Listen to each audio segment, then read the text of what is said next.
The Great Happiness. बुद्धं शरणं गच्छामि। मनोपुब्बंगमा धम्मा मनोसेठा मनोमया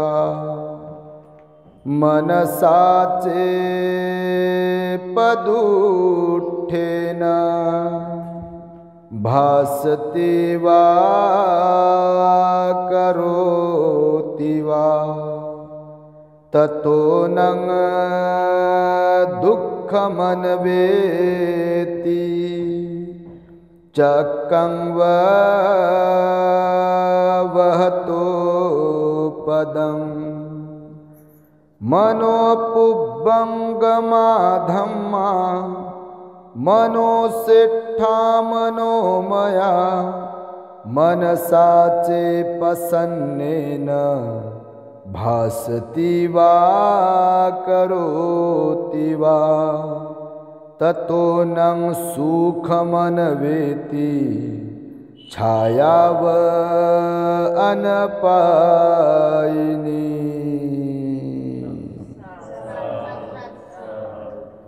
संपूर्ण विश्वाला ज्यांनी सुख शांती मानवता तथा दुःख मुक्तीचा आर्य संदेश दिला असे ते दुःख मुक्तीचे मार्गदाता दुःख मुक्त महामानव महान कारुणिक तथागत भगवान सम्यक संबुद्ध तथागतांनी आपल्या शुद्ध प्रज्ञेतून निर्मिलेला सद्धम्म आणि त्याच सद्धम्माचा गेली 2500 वर्षांपासून सातत्याने अहोरात्र प्रचार आणि प्रसार करणारा पूजनीय भिक्खू संघ या महान आणि सर्वश्रेष्ठ अशा त्रिरत्नांना प्रथमतः त्रिवार अभिवादन करतो, ज्यांच्या महान आणि असीम त्याग प्रभावामुळे आपल्याला जो हा अनमोल असा बुद्ध धम्म लाभला आणि ज्यांच्यामुळे आपल्याला हे एवढे मोठे वैभव प्राप्त झाले असे महान युग प्रवर्तक भारतीय राज्यघटनेचे शिल्पकार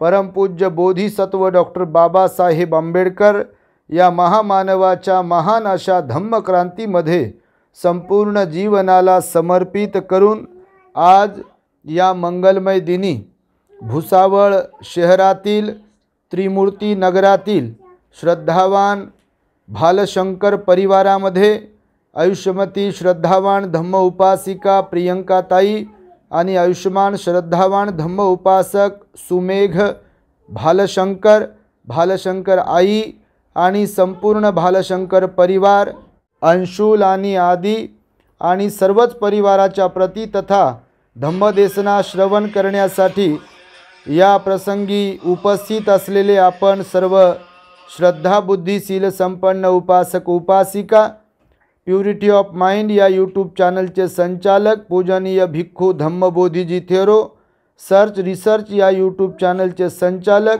पूजनीय भिक्खू एन धम्मानंदजी थेरो आणि आपणा सर्वांच्या प्रती तथा दी ग्रेट हॅपीनेस या आपल्या यूट्यूब चॅनलचे सर्वच दर्शक आपल्या सर्वांच्या प्रती सद्भावना मंगलमैत्री व्यक्त करतो आणि आपणा सर्वांच्या दुःखमुक्तीकरिता 2600 वर्षांपूर्वी तथागत भगवान बुद्धांद्वारा शिकविलेल्या धम्मोपदेशास प्रारंभ करतो। आपण सर्वांनी शांत एकाग्र आणि श्रद्धायुक्त चित्ताद्वारे या अनमोल बुद्धवाणीला आपल्या हित सुखाकरिता श्रवण करावे, ग्रहण करावे। आज बघा या मंगलमय दिनी भालशंकर परिवारामध्ये खरं तर 13 जानेवारीला अंशुलचा बड्डे होता।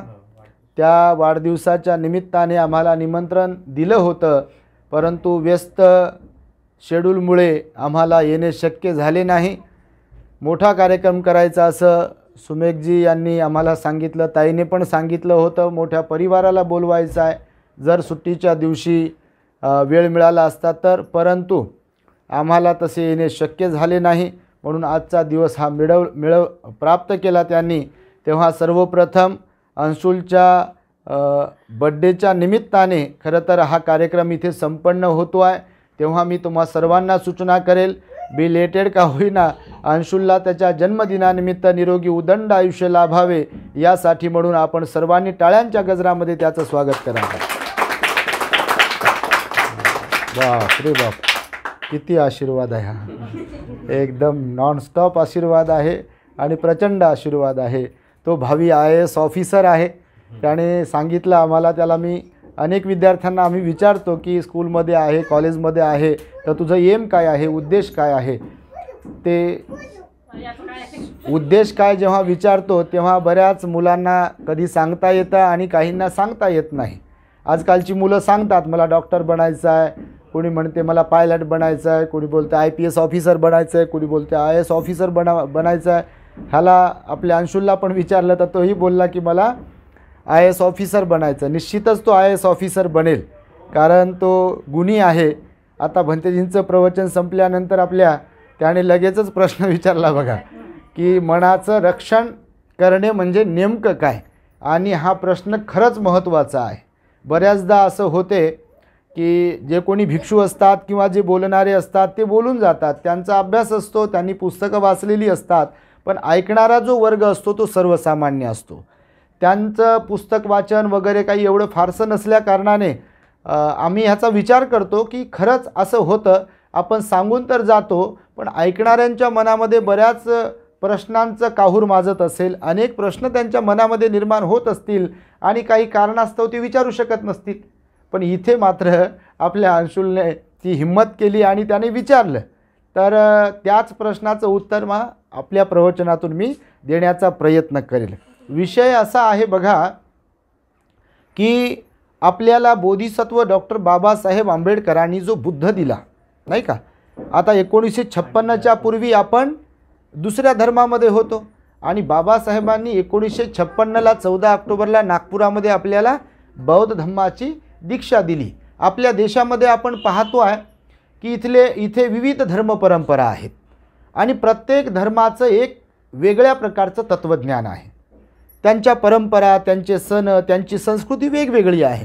जसं आपण आता पाहतो, आता काल एक कार्यक्रम झाला बघा नाही का, इकडे तिकडे तुम्ही पाहिलं असेल. आपल्या महिला भगिनी, काही आपल्या देशातल्या महिला भगिनी नवीन कपडे, साडी वगैरे वस्त्र अंगावरती घालून इथे काय ते लावत होत्या काहीतरी एकमेकीला, आणि हातामध्ये ताट होतं, त्या ताटामध्ये काय काय होतं बघा, आणि ते एकमेकींना देतात असं काहीतरी मी काल ऐकलं. तर भंतेची चर्चा करत होते आणि लोक पण सांगतात की ते वाण एकमेकींना द्यायचं, म्हणजे काही फळं वगैरे कापून टाकलेले वगैरे. त्याच्याबद्दल आपल्याला काही माहिती नाही, कारण ते बौद्ध संस्कृतीचा भाग नाही आहे. पण विषय असा आहे की मी सांगतोय आपण आज की भारतामध्ये राहत असताना मुस्लिमांची संस्कृती वेगळी आहे, बरोबर आहे. हिंदू लोकांची संस्कृती वेगळी आहे, ख्रिश्चनांची संस्कृती वेगळी आहे, शीखांची संस्कृती वेगळी आहे, त्यांच्या धर्मपरंपरा वेगळ्या आहेत आणि त्यांचं तत्त्वज्ञानही वेगळं आहे. बुद्धाचंही तत्त्वज्ञान वेगळं आहे. तुम्ही जर पाहत असाल तर आज घडीला जगातल्या बहुसंख्य देशांमध्ये, जसे की थायलंड आहे, Sri Lanka, Laos, Cambodia, Vietnam, China, Japan यासारख्या देशांमध्ये भगवान बुद्धाच्या तत्त्वज्ञानाला फॉलो केल्या जाते, त्याचं अनुसरण केल्या जाते. आणि ही विशेष अशी घटना आहे की जरी बुद्ध भारतातलेच असले, जरी भगवंताचा जन्म भारतामध्ये झाला, त्यांना ज्ञानप्राप्ती इथेच झाली, पहिलं प्रवचन आणि 45 वर्षांचं जीवन प्रयास त्यांनी इथंच केला आणि त्यांचं महापरिनिर्वाण जरी इथेच झाले, तरी मात्र त्यांचं तत्त्वज्ञान किंवा त्यांच्या तत्त्वज्ञानाला अनुसरणारी लोक मात्र जगभरामध्ये आहे. तुम्ही आता पाहत असाल, इंटरनेटचा जमाना आहे आणि सगळ्याच गोष्टी आपल्याला पाहायला मिळतात. आणि त्यामुळे मी आपणास सांगेल की बुद्ध वेगळे का. आता तुम्ही पण शिकले सवरलेले असाल, तुमची मुलं शिकली सवरलेली असाल, एक प्रश्न सहज लोकांच्या मनात निर्माण होत असेल बघा, फक्त कोणी त्याच्याबद्दल वाच्यता करते आणि कोणी करत नाही. बऱ्याचदा असं होते की आता मी ज्या धर्मसंस्कृतीची नावं घेतली त्या सगळ्या धर्मसंस्कृती बघा ईश्वरवादाला मानणाऱ्या आहेत, त्यांच्या पद्धतीने, बरोबर की नाही. जसं की ख्रिश्चन लोक असतील तर येशूला आपला ईश्वर मानतात, भगवान मानतात. जर मुस्लिम लोक आहेत अल्लाला ईश्वर मानतात, त्यांचा भगवान मानतात. हिंदू लोकांचं तर भरपूर आहे, आता तुम्हा सर्वांना माहिती आहे नाही का. आणि त्यानंतर सिखांचं पाहिलं तर गुरु ग्रंथ साहिब आहेत किंवा त्यांचे जे काही धर्मगुरू आहेत. ईसाईंचं पण वेगळं आहे, वेगवेगळ्या धर्मांचं आहे. प्रत्येक धर्मामध्ये बघा, टीका टिप्पणी करत नाही पण सांगतोय वास्तव कसं आहे किंवा बुद्ध का वेगळे आहेत. तर प्रत्येकामध्ये ईश्वरवाद सांगितलेला आहे बघा. म्हणजे आपण कसेही वागलो मनुष्य म्हणून तर हरकत नाही. तुम्ही कुणाची तरी उपासना करत असाल, असे हात जोडत असाल, कुणाच्या तरी नावाने उपवास करत असाल, कुणासमोर माथा टेकवत असाल, तर तुमच्या सगळ्या गुन्ह्यांना माफी मिळेल, तुमच्या सगळ्या अपराधांना माफी मिळेल आणि तुम्ही सुखी व्हाल, अशी एक कॉन्सेप्ट सांगितलेली जाते. भगवंतांनी त्याचं खंडन केलेलं आहे. मुळात का केलं असेल खंडन माहिती आहे तुम्हाला? तुमच्यापैकी कुणाला माहिती आहे की भगवंताने ईश्वरवादाचं खंडन का केलं? भगवंताने नशीबवादाचं खंडन का केलं? ॲटोमॅटिकली काहीतरी घडते असं जे लोक मानतात किंवा कोणीतरी सांगत असेल त्याचं खंडन भगवंताने का केलं असेल? भगवान बुद्धानेच फक्त. कारण बुद्ध इथे जन्माला आले, एक मनुष्य म्हणून जन्माला आले. बाकीच्यांच्याबद्दल इतिहास नाही आहे. म्हणजे ठिकाणं म्हणून नव्हे तर तुम्ही बघा थोडंसं इतिहासाची पानं चाळून. कोणत्याही ज्यांना लोक ईश्वर मानतात किंवा भगवान मानतात त्यांच्यावर आपण टीका करत नाही, पण वस्तुस्थिती अशी आहे कुणाचाही इथे इतिहास नाही.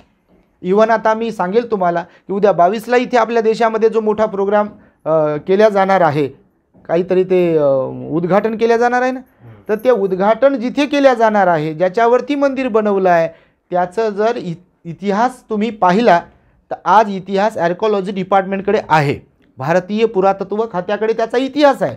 पण विषय असा आहे की ज्यांची सत्ता असते त्यांच्या हातामध्ये सगळ्या गोष्टी असतात आणि ते काहीही करू शकतात.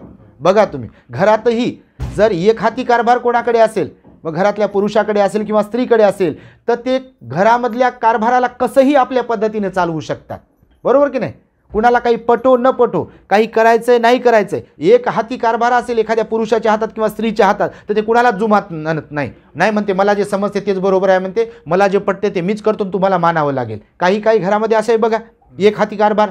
तर भगवंताने एक हाती कारभार कशातच नसावा ह्याच्याबद्दल उपदेश केला आहे बघा. एक हाती कारभार कशातही नसावा. ही लोकशाही जी बाबासाहेबांनी भारताला दिली ना संविधानातून, तर ती केवळ बुद्धाच्या धम्मामधूनच दिलेली आहे. कारण भगवान बुद्धांनीच इथे 2600 वर्षांपूर्वी असं वचन उपदेश केला की बुद्ध म्हणाले प्रत्येकाला मन आहे आणि प्रत्येकाला त्याचं मत आणि त्याचं प्रत्येकाचं म्हणणं आहे. जसं की मला काही सुचत असेल तर तुम्हालाही काही सुचत असेल जीवन जगत असताना, म्हणून घरातल्या लोकांना पण त्या घराबद्दल आपुलकी असेल ना, तर प्रत्येकाला हिताची गोष्ट सुचतेच. परंतु जर एक हाती कारभार असेल तर बिघडते, देशातही एक हाती कारभार असेल तर बिघडते. म्हणून भगवान बुद्धांनी गेल्यानंतर बघा भगवंताकडे जेव्हा भिक्षू लोक काही किंवा उपासक लोक म्हणाले की भगवान आता तुम्ही जाणार आहात, तर मग तुमच्या धम्माचा कारभार कोणाकडे तरी सोपवा. देवदत्तासोबतचं जे भांडण होतं, म्हणजे देवदत्त जे भांडण करत होते, त्या देवदत्ताच्या भांडणातलं हे एक कारण होतं की मी तुमच्या आत्याचा मुलगा आहे, घरातला आहे, तुम्ही जाणार आहात तर नंतर तुमच्या भिक्षू संघाचा कारभार माझ्याकडे सुपूर्त करा, मला सत्ताधारी बनवा. पण भगवान काय म्हणाले? माझ्यानंतर माझा वारस जर कोणी असेल तर तो वारस कोण असेल? धम्मच वारस असेल म्हणाले भगवान बुद्ध. इथे कोणी एक भिक्खू कोणत्या तरी तो वर्णातला आहे म्हणून, म्हणजे क्षत्रिय आहे म्हणून, ब्राह्मण आहे म्हणून, वैश्य आहे म्हणून, शूद्र आहे म्हणून किंवा शाक्य कुळातील आहे म्हणून त्याला कारभारी मी बनवू शकणार नाही. का? तर तुमचा मार्गदाता जर कोण इथे असेल तर तो धम्मच आहे.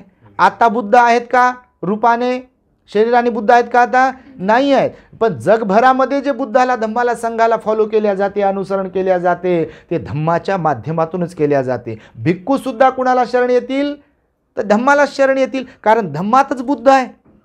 बरोबर की नाही? धम्मातच बुद्ध आहे, संघातच बुद्ध आहे. आणि त्यामुळे हे भगवंताने जे काही विरोध केला, विरोध मीन्स की खंडन केला ईश्वरवादाचं, त्याला कारण आहे. भगवान बुद्ध म्हणाले, आता मी जी मघासी गाथा म्हणालो की नाही प्रारंभी, आता बाळाने प्रश्न विचारला, मला फार आनंद झाला, अंशुलने प्रश्न विचारला, मी त्याच्यावरतीच बोलेल थोडंफार, की भगवान का म्हणाले की ईश्वर नाही आहे किंवा ईश्वराला कितीही तुम्ही भजला तर त्याचा उपयोग होणार नाही. जसं की आज आपल्या देशामध्ये बघा, कोणी झाडामध्ये देव पाहते, झाडाला पूजतात लोक, कोणी दगडामध्ये देव पाहते, दगडाला पूजतात, कोणी कुत्र्यात देव पाहते, त्या कुत्र्याची पण विशिष्ट दिवशी पूजा होते, कोणी बैलामध्ये गायीमध्ये देव पाहतात, त्याची पण पूजा होते, कोणी कशात तर कोणी कशामध्ये, कुणाला कशाचा अवतार मानतात, कुणाला कशाचा. भगवान बुद्ध म्हणाले की जर सुखाची अपेक्षा करणारे तुम्ही असाल तर सुख बाहेर कुठे मिळणार नाही. शांतीची अपेक्षा करत असाल तर शांती बाहेर कुठे मिळणार नाही. बाजारामध्ये सगळ्या वस्तू मिळतील पैशाने, बाजारामध्ये पैशाने सगळ्या वस्तू मिळतील, परंतु सुख शांती मिळू शकत नाही. मिळते का? किंवा मी बाजारात जातो, मी खूप पैसेवाले आहेत आम्ही, आणि बाजारात जाऊन भुसावळच्या बाजारातून, जळगावच्या बाजारातून मी सुख शांती घेऊन येतो, समाधान घेऊन येतो. येऊ शकते का कोडून? मिळेलच कुठे. आणि म्हणून भगवान बुद्ध काय म्हणाले की आपल्या जीवनामध्ये सुख शांती जर हवी असेल तर बाह्य कुठे भटकण्याची गरज नाही आहे आपल्याला. तर आपल्याला आपल्या मनाचा शोध घ्यावा लागेल. कारण मुख्य काय आहे म्हणाले भगवान बुद्ध, सुखकर्ता आणि दुःखहर्ता कोण आहे? तर आपलं मन आहे. बोलायला काय बोलायचंय, कुणाला बोलायचंय, किती बोलायचंय, कसं बोलायचंय, बोलायचंय की नाही हे कोण ठरवते? खऱ्या अर्थाने तोंड ठरवते की मन ठरवते? मन ठरवते. बोलते कोण? तोंड बोलते. पण ठरवते कोण? मन ठरवते. हे हाताने काही करायचंय की नाही करायचंय, पाय तर आहेत पण चालायचंय की नाही चालायचंय, धावायचंय की स्लो चालायचंय, बसायचंय की उठायचंय, हे पाय ठरवतात की मन ठरवते? ऑर्डर देणार कोण आहे? मन आहे सगळ्या गोष्टींचं. डोळे बंद करायचे की उघडे ठेवायचे कोण ठरवते? डोळे ठरवू शकतात का? डोळे काम करतात पण त्याला ऑर्डर देणारं मन आहे. बघा आपल्याला भूक लागली आहे, पोट आपल्याला इंडिकेट करते अरे भूक लागली आहे, भूक लागली आहे. पण जेवायचं की नाही कोण ठरवते? मन ठरवते. बरोबर. ताटामध्ये भरपूर काय काय ठेवलंय वाढून, बरोबर आहे.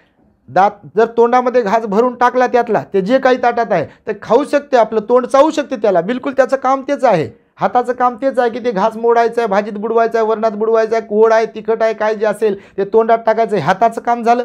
दाताचं काम सुरू झालं, मग तोंडात घास टाकला की चावणे. दाताचं काम संपलं की जीभ लगेच त्या आपण चावलेल्या घासाला नरम करते, लाळ त्याच्यामध्ये सोडते आणि त्याला आतमध्ये सरकवते. आतमध्ये सरकवलं की इथे आपलं जे काही आहे अन्ननलिका, तिथून आपलं गळा असं करते आणि त्याला आतमध्ये घेते. आतमध्ये घेतल्यानंतर अन्न आतमध्ये जठरात जाते. जठरात जाऊन मग तिथं अग्नी उत्पन्न होते आणि पचनक्रिया, डायजेशन सिस्टम काम करायला 15 मिनिटानं सुरू होते जेवण केल्यानंतर. आणि मग त्याच्यातून पांढऱ्या पेशी, लाल पेशी, रक्त किंवा जे काय हड्डीचा मज्जू आहे, मांस आहे, हड्डी आहे, ह्याचं सगळं कुठे काय काय पाठवायचं विटॅमिन त्यातले ते आपली बॉडी आतमध्ये ठरवते. तर हे सगळं काही करण्यासाठी सुद्धा काय खायचंय, काय नाही खायचंय, किती खायचंय, कधी खायचंय, जरी पोट आपल्याला आठवण करून देते की भूक लागली आणि ते खाऊ वाटते, पण खायचं की नाही खायचं कोण ठरवते? मनच ठरवते. म्हणून बोलणं असो तोंडाने की शरीराने, हातापायाने कोणतं कार्य असो, जरी हातपाय करतात तोंड करते असं आपल्याला वाटते, पण त्याचा करविता कोण आहे? मनच आहे. म्हणून चांगलं बनायचं की वाईट बनायचं आहे कोण ठरवेल? बरोबर की नाही? दुसरं कोणी बनवते का आपल्याला? म्हणून सुखाचं आणि दुःखाचंही भगवान म्हणाले असंच आहे की जर सुख पाहिजे तर बाह्य गोष्टी मिळून देतील का सुख? नाही. आपल्याला स्वतःला सुखी बनावं लागेल आणि सुखी बनण्यासाठी भगवंताने मार्ग सांगितला आणि तो मार्ग सांगितला निर्मळ मनाचा. म्हणजे अंशुलनं जो प्रश्न विचारला की नाही मनाचं संरक्षण कसं करायचं, तर भगवान बुद्ध म्हणाले मनाचं संरक्षण तर मनाला समजून घ्यावं लागेल. बरोबर की नाही? मन काय आहे हे अगोदर समजून घ्यावं लागेल, नंतर मग आपल्याला कळेल की मनाचं संरक्षण. तर भगवान बुद्ध म्हणाले मन काय कसं काम करते माहिती आहे तुम्हाला? मन आपलं काम करते पंचेंद्रियांच्या माध्यमातून. मन कसं काम करते? कोणत्या माध्यमातून? पंचेंद्रियांच्या माध्यमातून. जसं की बघा एखादी मशीन असते किंवा भरपूर काही काही मशीन वगैरे आहेत बघा, तर त्याचं काही मेन काहीतरी असते. जसं गाडी आहे आणि गाडीचं मेन काय आहे? इंजिन आहे. बरोबर की नाही? गाडी आहे, गाडीचं मुख्य काय आहे? इंजिन आहे. इंजिन व्यवस्थित असेल आणि तर मग तेव्हा त्याच्यात पेट्रोल टाकलं आणि चाबी जर फिरवली तर ती गाडी समोर धावू शकते. टायर पण व्यवस्थित आहेत, समजा गाडी नवीन आहे एकदम, पेट्रोल पण टाकलेलं आहे, पण इंजिन बरोबर नाही, इंजिन बंद पडलेलं आहे, चालेल का गाडी?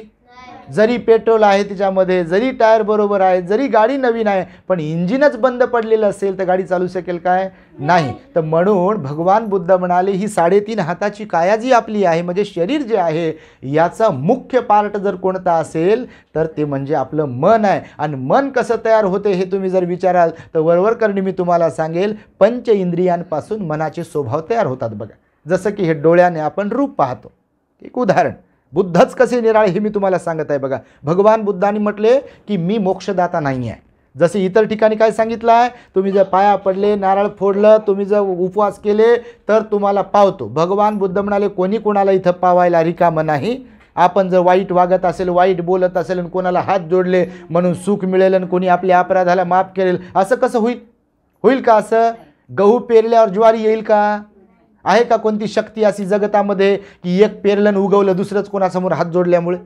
होते का असं? होऊ शकत नाही. बघा तुम्हाला सांगतो, जसं की आपल्या बालशंकर परिवाराने घर बनवलं सुंदर, ह्याचा एंट्रन्स इकडे आहे. आता ही कुठली दिशा आहे? इकडे इकडे उत्तर दिशा आहे, बरोबर. आता ही उत्तर दिशा आहे. समजा फॉर एक्झाम्पल, आता हे कोणाची काही पूजा बिजा करत नाही समजा दुसरं कोणाची, पण समजा यांच्या मनात विचार आला की अरे गड्या घराला बांधून आपल्या 25-30 वर्ष झालेली आहेत आता, आणि घराचं तोंड तर उत्तरेकडे होतं आणि आपल्या घराचं तोंड पूर्वेकडे असायला पाहिजे, आणि म्हणून मी आता काहीतरी तुपाचा दिवा जाळतो, कोणाला तरी हात जोडतो, कोणाचे तरी उपवास करतो आणि घराचं तोंड पूर्वेकडे झालं पाहिजे. होईल काय? होगा ऐसा अंशुल? हो सकता है ऐसा? बिलकुल नहीं हो सकता. असं होऊ शकत नाही. ते कोणाचंही घर असो, कोणत्याही जाती धर्माचं, कोणतीही गोष्ट ऑटोमॅटिकली इथे होत नाही. इवन आता काल परवा पाऊस पडला बघा, असाच पडला असेल का आपोआप? त्याचे कारण जरी सर्वसामान्यांना समजत नाहीत, पण पाऊस असाच पडतो काय? थंडी कमी जास्त होते का? अशीच होत असेल का कमी जास्त? पाऊस कमी जास्त पडतो असाच कमी जास्त पडत असेल काय? सूर्य तीव्रता जास्त ओकतो किंवा कमी ओकतो तर असंच ओकत असेल का कमी जास्त? प्रत्येक गोष्टी मागे कारण आहे म्हणाले भगवान बुद्ध. त्याला भगवंतांनी नाव ठेवलं प्रतीत्य समुत्पाद सिद्धांत. काय म्हणाले? प्रतीत्य समुत्पाद सिद्धांत. त्याला मराठीमध्ये हिंदीमध्ये आपण म्हणू शकतो कार्य कारण भाव. काय म्हणू शकतो? कार्य कारण भाव. म्हणजे भगवंताचं काय तत्वज्ञान आहे? तर भगवान म्हणाले या जगात आपल्यासह आपल्या अवतीभोवती जे जे म्हणून काही आहे, याच्या ज्या कोणत्या घडामोडी होतात तर त्या काही आपोआप होत नाहीत, त्याच्या मागे कारण असते, आणि ते कारण सगळेच आपल्याला माहीत असतील असाही काही विषय नाही आहे. तर म्हणून भगवान बुद्ध म्हणाले की कारणाशिवाय काही घडत नाही, म्हणजे आपोआप काही घडत नाही. म्हणून एखादा चोर माणूस आहे, बदमाश माणूस आहे, कुणाला त्रास देणारा माणूस आहे, खूप वाईट काम करणारा माणूस आहे, स्त्री पुरुष कोणी असो कोणत्याही जात धर्माचे, जर त्यांनी वाईट काम केलं आणि इकडं कुठंतरी येऊन हात जोडलेत, होईल का माफ त्याचं? जर माफ होईल तर मग ज्वारीचा गहू झाला पाहिजे. केलेलं कर्म समजा जर माफ होईल असं कोणाला वाटत असेल खात्री, तर निसर्गाचे नियम सुद्धा निसर्ग बदलू शकला पाहिजे. मग बरोबर, पावसाळ्यात पूर्णच्या पावसाळ्यात उन्हाळा झाला पाहिजे, हिवाळ्यात पूर्ण पावसाळा झाला पाहिजे. होते का असं? होत नाही. होते का असं? बिलकुल होत नाही. घरं आपले दरवाजे चेंज केले पाहिजे, होईल का असं? नाही होणार. म्हणून भगवान बुद्ध म्हणाले इथे प्रत्येकाचा एक स्वभाव आहे. जसा लोहचुंबक जे आहे ना, मॅग्नेट, त्या मॅग्नेटचा एक स्वभाव आहे, गुणधर्म आहे त्याच्यामध्ये. कोणते? त्या मॅग्नेटच्या लोहचुंबकाच्या बाजूला जर लोखंड किंवा तत्सम गुणधर्मवालं काही जर ठेवलं तर बरोबर ते असं एकमेकांकडे आकर्षित होते, ते चिपकते. पण समजा तुम्ही सोनं ठेवलं, चिपकते का सोन्याला? ते 24 कॅरेटचं सोनं जर ठेवलं लोहचुंबकाजवळ, चिपकते काय?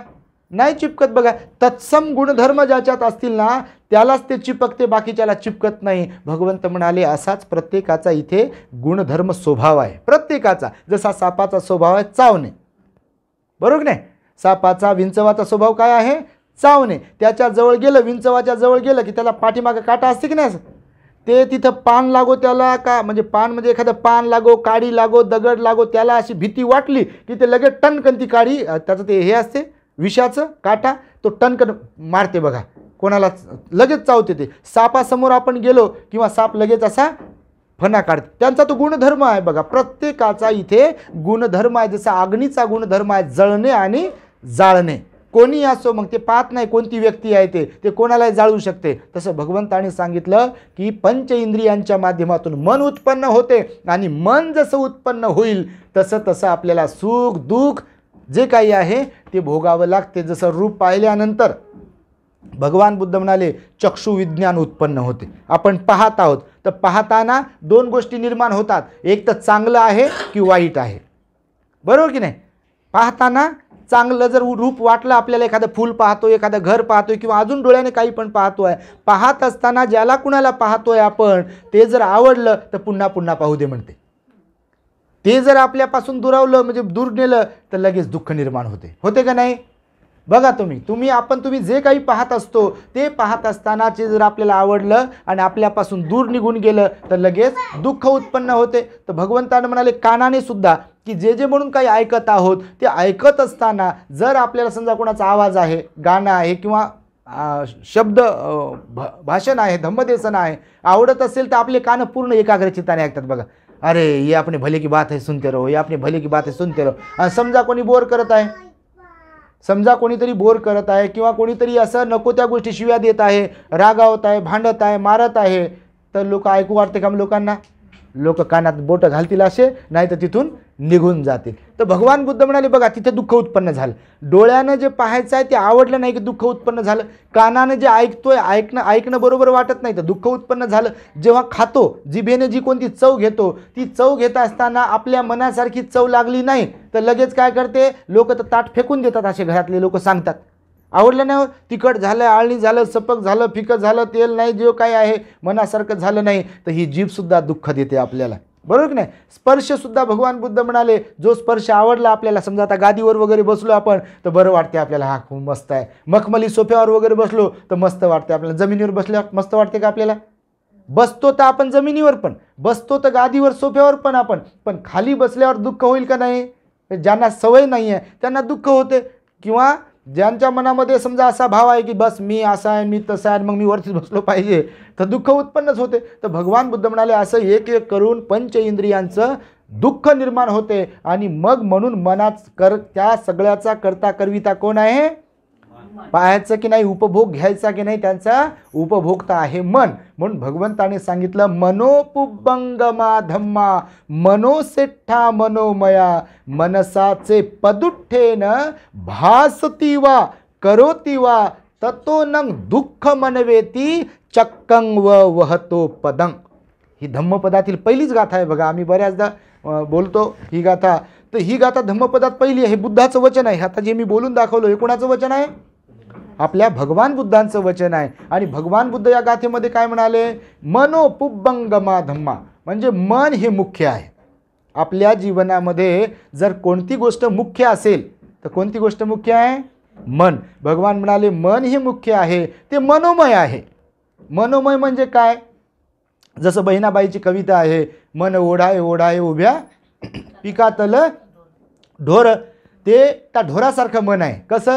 त्या ढोराला किती जरी हाकलं, एखादा हिरवगार गवत त्याला दिसते आहे, एखादी शेती दिसते आहे, आणि एखादी गाय आहे, म्हैस आहे, बैल आहे किंवा कोणता तरी प्राणी आहे, त्या शेतावरती गेल्यानंतर त्यांना एकदा हाकललं तिथून तर ते आपण माणूस बाजूला झालं की ते काय करते?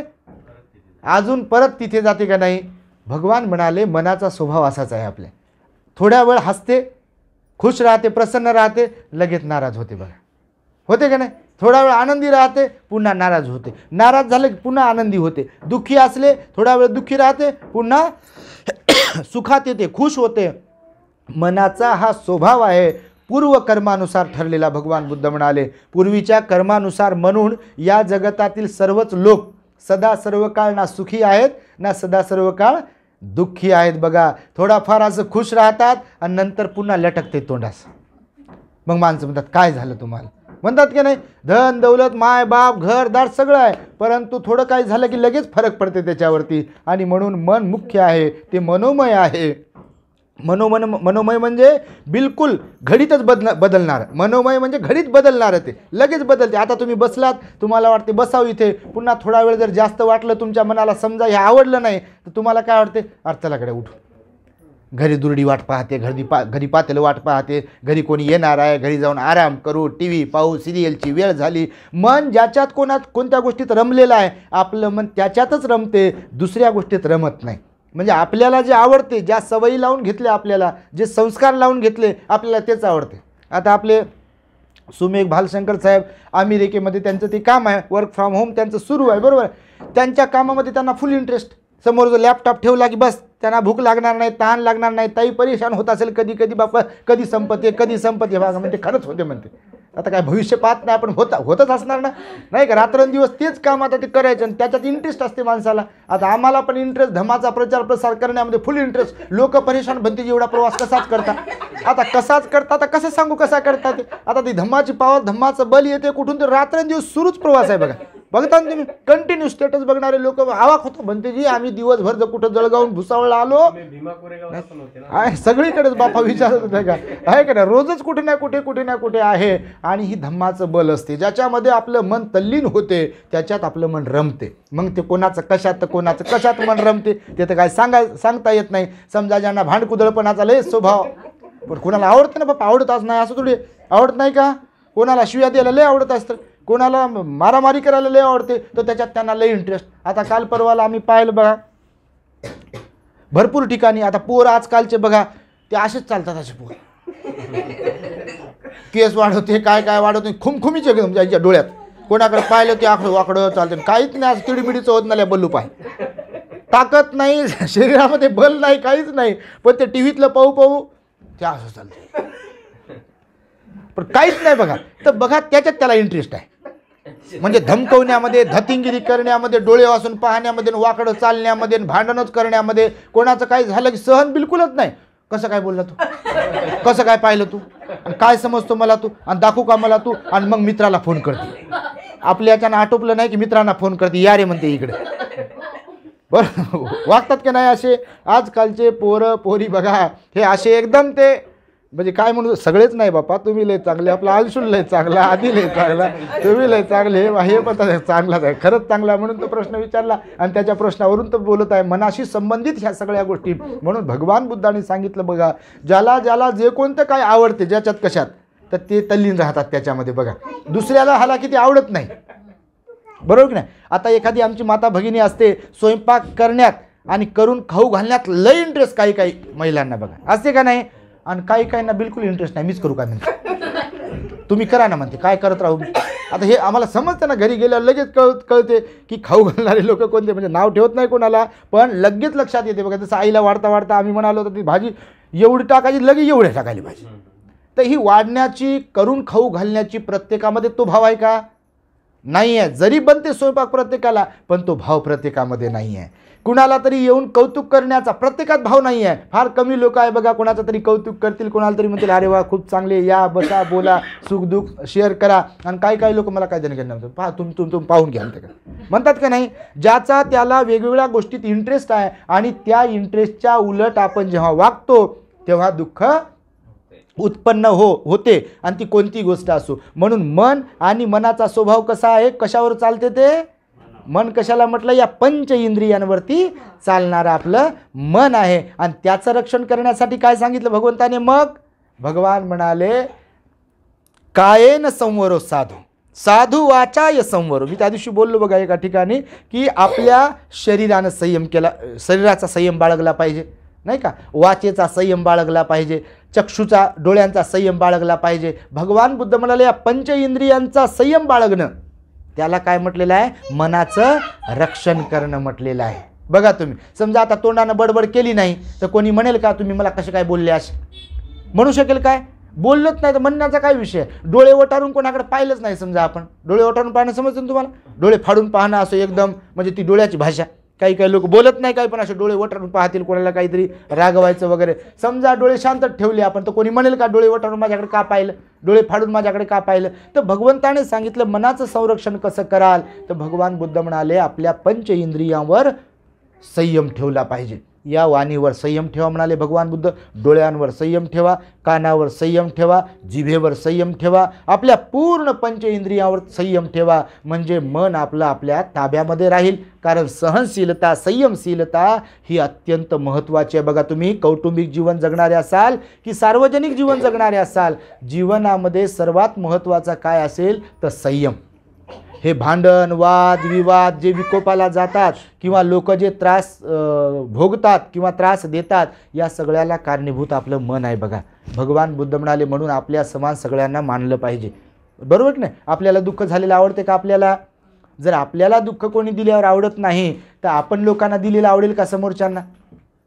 आपल्याला कोणी शिव्या दिल्या तर आवडते का आपल्याला नाही आवडत. मग आपण जर दुसऱ्यांना शिव्या दिल्या त्यांना आवडेल काय बरोबर की नाही. आपल्याला कोणी उपाशी ठेवलेलं आवडेल काय नाही. मग आपण कुणाला उपाशी ठेवलेलं आवडेल काय बरोबर नाही. सगळ्या गोष्टींचं सारखंच गणित आहे. भगवान बुद्ध म्हणाले फक्त समजून घ्या तुम्ही प्रत्येक गोष्टीचं. म्हणून मन मुख्य आहे ते मनोमय आहे. आणि भगवान म्हणाले त्यापुढे की जेव्हा एखादी व्यक्ती कोणी पण असो, मळलेल्या मनाने बोलते अथवा मळलेल्या मनाने कार्य करते, तेव्हा दुःख त्या व्यक्तीच्या पायाचा पाठलाग तसेच करते, ज्याप्रमाणे बैलगाडी ओढणाऱ्या बैलांच्या पायांचा पाठलाग त्या गाडीची चाकं करत असतात. बघा, बैलगाडी असते, बैलगाडी, बैल पुढे पुढे चालतात, त्या गाडीची चाकं बैलांच्या पायांच्या पाठीमागे चालतात. तर मनाचंही तसंच आहे म्हणाले भगवान. मन मुख्य आहे, ते मनोमय आहे. जेव्हा कोणी एखादी व्यक्ती मळलेल्या मनाने बोलेल, आता आपण बोलतो चांगलं किंवा वाईट, तर इथे जे काही असेल आपल्या, म्हणजे इथं मळ असेल तर इथं तो येतो मळ.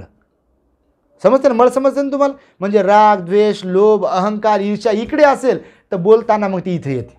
म्हणून काही काही लोक बघा असे अहंकाराची भाषा, नाही का, आमच्याकडं असं, आमचं घर असं, आमचे पोरं असेल, आमचं असं, आमचं तसं निर्माण झालेला असता. अहंकार इकडं मनात उमटते, तोंडातून त्यांच्या. बघा तुम्ही, आता इकडं संशय असेल तर तो इकडं उमटते. बघा, म्हणजे बोलण्यातून मनामध्ये जो कोणता भाव असेल तो शरीरावाटे किंवा तोंडावाटे तो बाहेर पडत असतो. म्हणून भगवान बुद्धांनी सांगितलं की तुम्ही जर मळलेल्या मनाने बोलत असाल किंवा कोणतंही कर्म करत असाल तर दुःख तुमच्या पाठीमागे धावत राहील.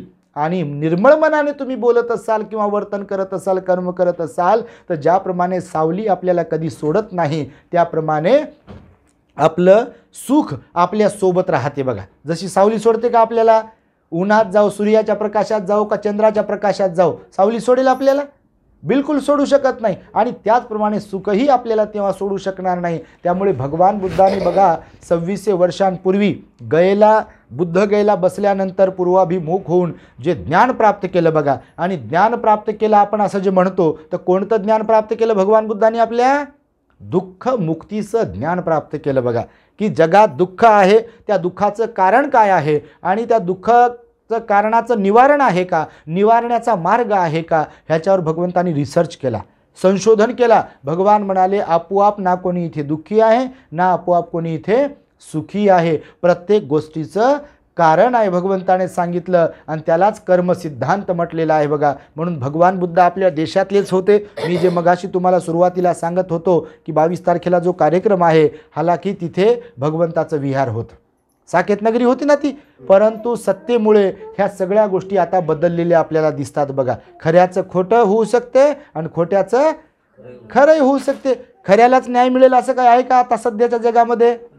बरोबर की नाही? कधी कधी खोट्यालाच खरं समजतात लोक, नाही नाही म्हणतात, हेच बरोबर आहे म्हणतात तुमचं. म्हणजे खोट्याला खरं म्हणतील कधी कधी आणि खऱ्याला खोटं म्हणतील. कधी कधी सज्जन लोक राहतात दूर, त्यांना नाव ठेवतात लोक, सज्जन लोकांना, चांगल्या लोकांना. कधी कधी काही काही लोकांकडून बघा सज्जन लोकांना नाव ठेवल्या जाते, सज्जन लोकांना बदनाम केल्या जाते, सज्जन लोकांची निंदा केली जाते, सज्जन लोकांना त्रास दिल्या जाते, आणि लबाड लोकांचा, दुराचारी लोकांचा, वाईट स्वभावाच्या लोकांचा, लोकांचं वाईट करणाऱ्या लोकांचा सन्मान होते, कौतुक होते.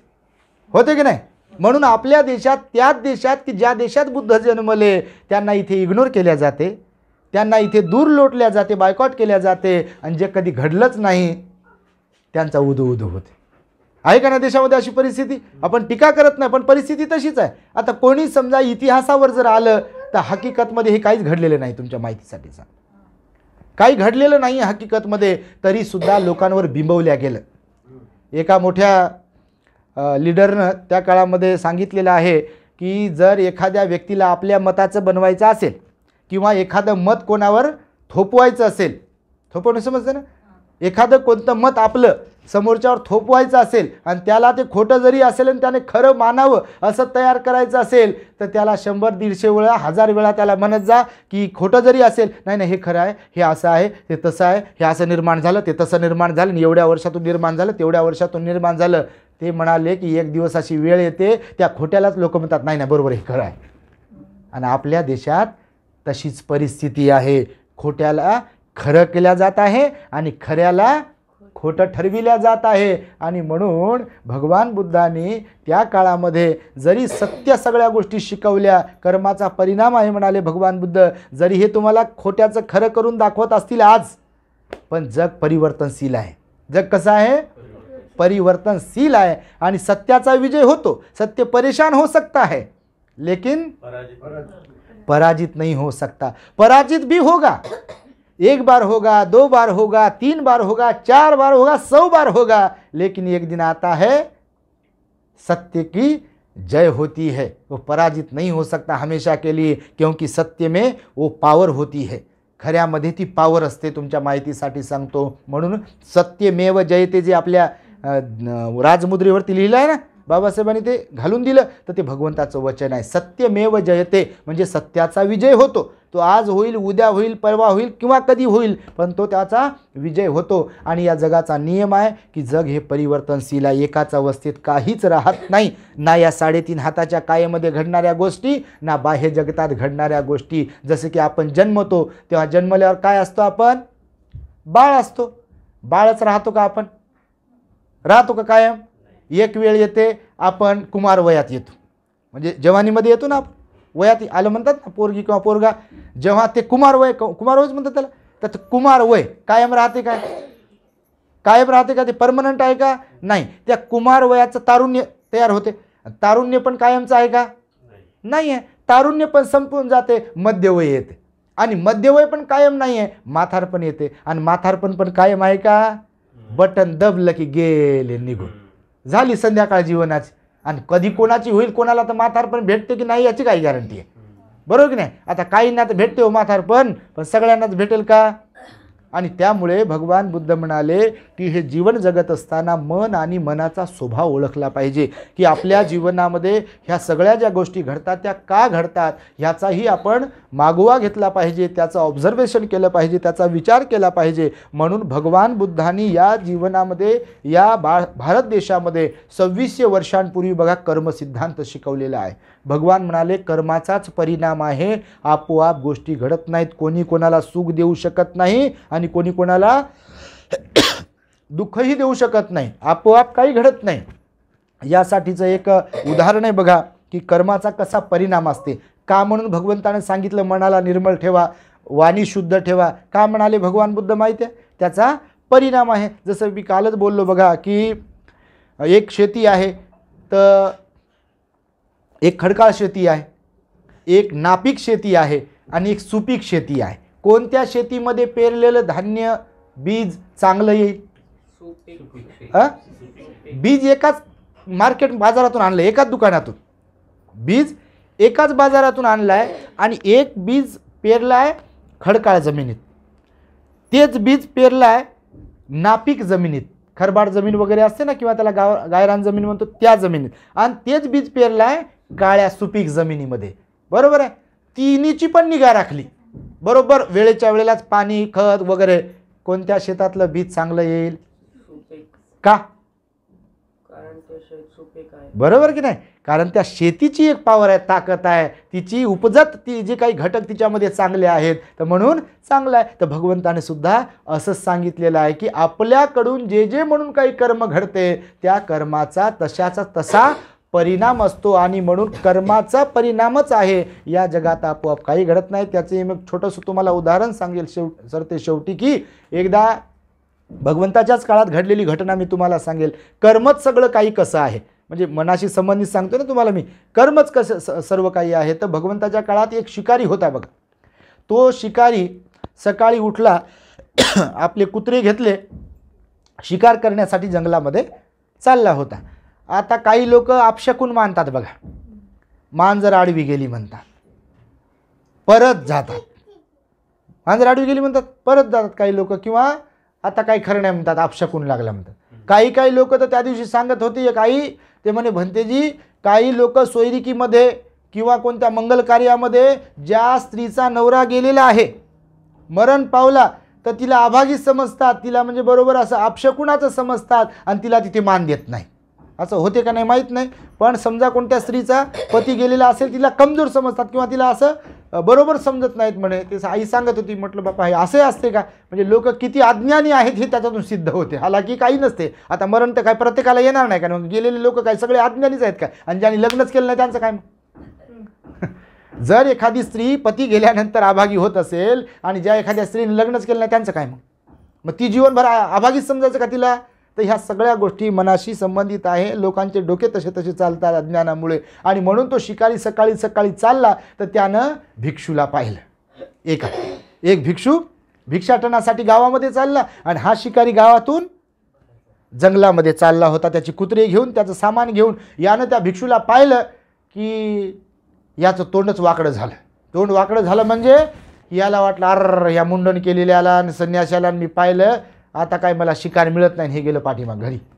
असे काही लोक आजही आहेत बघा. लय एवढे अज्ञानी लोक तुमच्याकडे आहेत की नाही माहीत नाही, पण खूपच अज्ञानी लोक आहेत. म्हणजे नको त्या गोष्टीला फार महत्त्व देतात. तर त्यानं माघारी गेला. तो माघारी गेल्यानंतर पुन्हा आला. तो पुन्हा नेमका गावातून बाहेर निघाला आणि हे भिक्षू भोजन वगैरे आटोपून पुन्हा गावातून विहाराकडे चालले होते. याला पुन्हा ते भिक्षू दिसले आणि पुन्हा माघारी फिरले. याला वाटलं अर ही वेळ बरोबर नाही. हे भिक्षू दिसले आता मुंडन बिंडन केलेले संन्यासी आणि आपल्याला काही शिकार मिळणार नाही. हे गेलं माघारी. पुन्हा दुपारच्या वेळेस निघालं. हे दुपारच्या वेळेस निघालं आणि जंगलामध्ये गेलं. जंगलामध्ये गेला तर याला खरंच शिकार मिळाली नाही. हालाकी तसं काही होत नाही. याला खरंच शिकार मिळाली नाही आणि हे माघारी निघाला जंगलातून. तो शिकारी कुत्रे वगैरे सोबत होते. तोच भिक्षू याला येता येता जंगलाच्या तिथेच बाहेर दिसले. ते भिक्षू दिसल्यावर याचा पारा चढला. आता असं कधी कधी होते, कोणाला पाहिल्यावर हे पारा चढते कोणाकोणाचं. आता हे वरचा मजला कमी असते. आता वरचा मजला कमी असल्यावर पारा चढते. आता वरचा मजला व्यवस्थित असेल तर कशाला पारा चढेल. कारण लोक दुसऱ्याला दोष देण्याचाच विचारात राहतात बघा. बरेच लोक बहिर्मुखी असतात म्हणाले भगवान बुद्ध. आपल्या चुका होत आहेत का, आपलं चुकत आहे का, आपल्यात काही कमी आहे का, ह्याची शहानिशा करत नाहीत लोक, बहुतेक लोक. पण लोक दुसऱ्याला दोष देऊन मोकळे होतात बघा. नाही म्हणतात हे तुमच्यामुळेच घडलं बघ. मला वाटतं घराघरातही असं लय होत असेल कधी कधी. कोणी कोणाला दोष देत असेल, कोणी कोणाला दोष देऊन मोकळं होत असेल. भगवान म्हणाले आपल्याला तपासलं पाहिजे. सगळ्याच गोष्टीला जबाबदार दुसरेच लोक नसतात. बऱ्याचदा आपणही जबाबदार असतो. घरामध्ये किंवा बाहेर घडणाऱ्या गोष्टीला तेवढा मनाचा मोठेपणा फक्त पाहिजे. जर घरात शांतीचं वातावरण ठेवायचं आहे, जर घरातले लेकरं चांगल्या मार्गावर निघावेत असं वाटत असेल, घरामध्ये वातावरण शुद्ध राहावं असं वाटत असेल, तर घरातल्या काय जगातल्या सगळ्याच लोकांनी आत्मचिंतन पण केलं पाहिजे की माझं काही चुकते का. मी जास्तच तर बोलत नाही ना. मी अपमान करून बोलतो का कुणाला, मी कुणाला शिव्या देतो का, कुणातल्या त्रुट्या काढतो का, तक्रारीचा माझा भाव आहे का, कुणाला नाव ठेवण्याचाच विचारात राहतो का, कुणाला संशय करण्याच्या वृत्तीत राहतो का, हे आपल्यालाही विचारलं पाहिजे ना. भगवान म्हणाले घरातले किंवा समाजातले कोणी एकच दोषी राहते काय, नाही. तर दोषी कोणी असू शकते, आपणही दोषी असू शकतो. आणि त्यामुळे तो शिकाऱ्याला विचार केला की या भिक्षूमुळेच मला शिकार मिळाली नाही, म्हणून यानं ते हातात त्याच्या ते काही शस्त्र होतं ते शस्त्र घेतलं आणि कुत्र्याला छू म्हणून त्या भिक्षूच्या मागे लावलं. आता कुत्रे आता माणसाला कळत नाही कसं वागावं कसं बोलावं, तर कुत्र्याला काय कळेल. तर कुत्र्याला छू म्हटलं. आता कुत्रं शिकवलेले कुत्रे पळाले ना ते भंतेजीच्या पाठीमागे. आता भंतेजीच्या मागे पळाले तर भंतेजी आता कोणाला जीवाची तर भीतीच आहे ना. मग भंतेजीच्या मागे पळाले तर भंतीला झाड दिसलं समोर एक, भंतेजी चढले झाडावर गेले. आता हे असे वस्त्र, आता हे वस्त्र वेगळेच असतात. आम्ही लाखभर लोकातूनही ओळखायला येतो हे भंतेजी आहे म्हणून. संन्यासाच्या सहज संन्यासाला ओळखता येते ना. तर मग ते भंतेजी गेले झाडावरती, भगवतचीवर त्याच्या अंगावरती भगवतचीवर. हे कुत्रे त्याच्याकडे भुकत होते आणि हे पण खालून आपल्या धनुष्यबाणातून यानं तीर मारला भंतेजीला. हे शिकारी होता ना, यानं आपल्या धनुष्यबाणातून तीर सोडला आणि तो तीर लागला भंतेजीच्या पायाला थोडासा असा आणि ते रक्त निघालं ना पायाच्या जवळून असं गेलं ते धनुष्यबाण. मग ते ओरडले आणि ते रक्त निघत होतं ना. तर रक्त निघत होतं तर ते भंतीला आली चक्कर आणि चक्कर आली ते भंतेजी खाली पडले. तर भंतेजी खाली पडण्याच्या अगोदर त्यांच्या अंगावरचं जे चिवर आहे, आता चिवर मोठा असते ना, 15-16 मीटरचा कपडा आहे ना, थायलंडमध्ये श्रीलंकेमध्ये शिवलेले आता आम्ही वापरतो, तुम्ही दान देतात. तर हे चिवरचा कपडा भगवा तो नेमका गळून पडला खाली. भंतेजीच्या अंगावरचं चिवर गळून नेमकं कुठं पडलं खाली, त्या शिकाऱ्याच्या अंगावर. आता कुत्रं ते कुत्रच त्या कर्माचा परिणाम कसा असतो बघा तुम्हाला सांगतो. कर्म करणाऱ्यांना वाटते की नाही नाही असं तसं याला दोष दे त्याला दोष दे, पण कर्म भोगायची जेव्हा वेळ येते तेव्हा पळता भुई कमी पडते.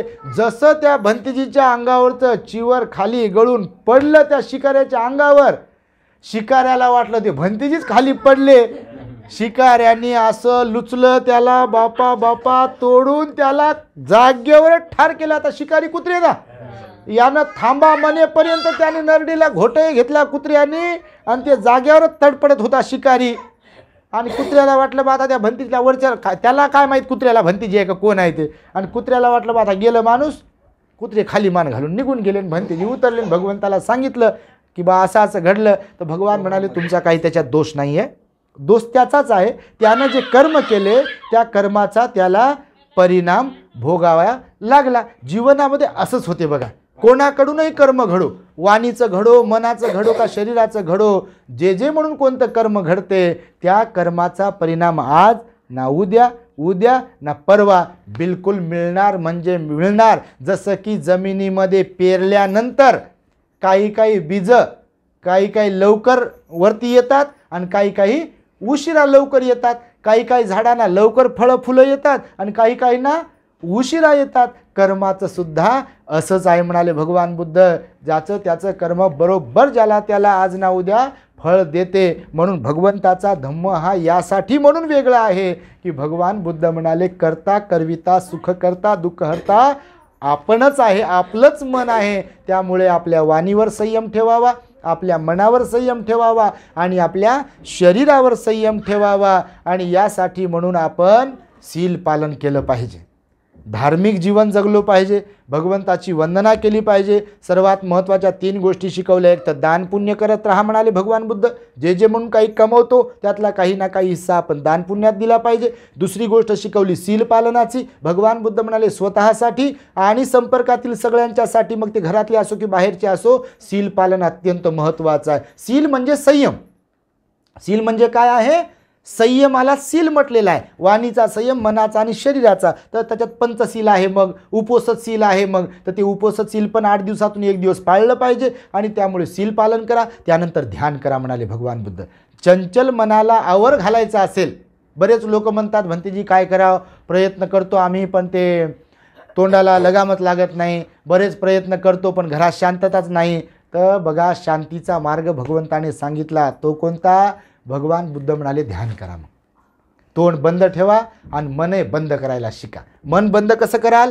तर भगवान बुद्ध म्हणाले डोळे बंद करा, असं एका जागेवर स्थिर ठेवा शरीराला आणि आपला जो नैसर्गिक श्वास आहे त्या श्वासावरती संपूर्ण लक्ष नॉर्मली असं फोकस करा, केंद्रित करा. ज्या श्वासामुळे आपण जिवंत राहतो त्याच्यावर कधी लक्ष केंद्रित करतो का आपण? नॉर्मली लोक करतात का कधी? जिवंत कशामुळे राहतो आपण? श्वासामुळे. आणि कधीतरी त्या श्वासाला आपण पाहतो का हेतुपुरस्सर? बाकी सगळ्याचे उपकार आपल्याला दिसतात, श्वासाचे उपकार कधी दिसले, कधी आपण पाळले नाही का? हे आतमध्ये गेल्यावर थांबू शकते आणि बाहेर निघल्यावर थांबू शकते की नाही? आणि त्यामुळे भगवान बुद्ध म्हणाले आपल्या श्वासावर लक्ष केंद्रित करा म्हणजे तुमचं मन शांत होईल. आणि मन जेव्हा शांत होईल, मन एकाग्र होईल, एकाग्र मनाने मनामध्ये मंगलमैत्री करा. मंगलमैत्री म्हणजे कशी? तर भगवान बुद्ध म्हणाले रोज आणि रोज बसताना, उठताना, चालताना, बोलताना, झोपताना, खाताना, पिताना मनामध्ये सद्भाव निर्माण करत राहा.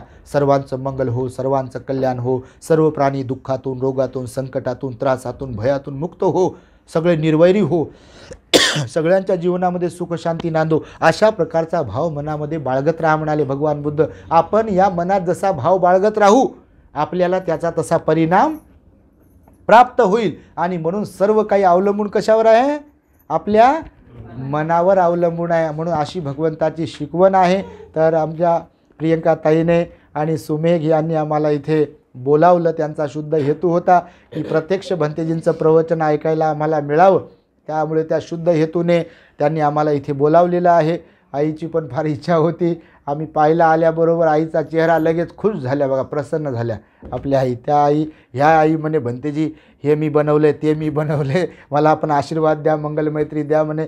तर निश्चितपणे तुम्ही आज जे काही भोजनदान दिलं, चिवरदान दिले, परिष्काराचं दान, आर्थिक दान, जे म्हणून काही दान पुण्य केलं आहे त्या दानाच्या माध्यमातून, त्या पुण्याच्या माध्यमातून तुम्हाला खूप खूप आशीर्वाद आणि मंगलमैत्री प्रदान करतो. आपल्या the great happiness YouTube channel आहे आपलं. त्या चॅनलवरती वेगवेगळ्या विषयांवरती प्रवचन असतात. नक्कीच तुम्ही ऐकत असाल, परंतु ज्याने त्याने सुद्धा ऐकावेत यासाठी मात्र तुम्ही आपल्या चॅनलला सबस्क्राईब करावं. चॅनलला लाईक करावं, प्रवचनं लाईक करावेत आणि जे प्रवचन असतात ते शेअर करावेत आणि बुद्ध धम्माच्या प्रचारासाठी सहाय्यक बनावे अशी अपेक्षा तुम्हा सर्वांकडून व्यक्त करतो आणि मी माझ्या शब्दांना इथे पूर्णविराम देतो. भवतु सब्ब मंगलम रक्षन्तु सब्ब देवता सब्ब बुद्धानुभावेन सदा सुखी भवन्तु ते. भवतु सब्ब मंगलम रक्षन्तु सब्ब देवता सब्ब धम्मानुभावेन सदा सुखी भवन्तु ते. भवतु सब्ब मंगलम रक्षन्तु सब्ब देवता सब्ब संघानुभावेन सदा सुखी भवन्तु ते. बुद्धं नमामि धम्मं नमामि संघं नमामि. The great happiness. बुद्धं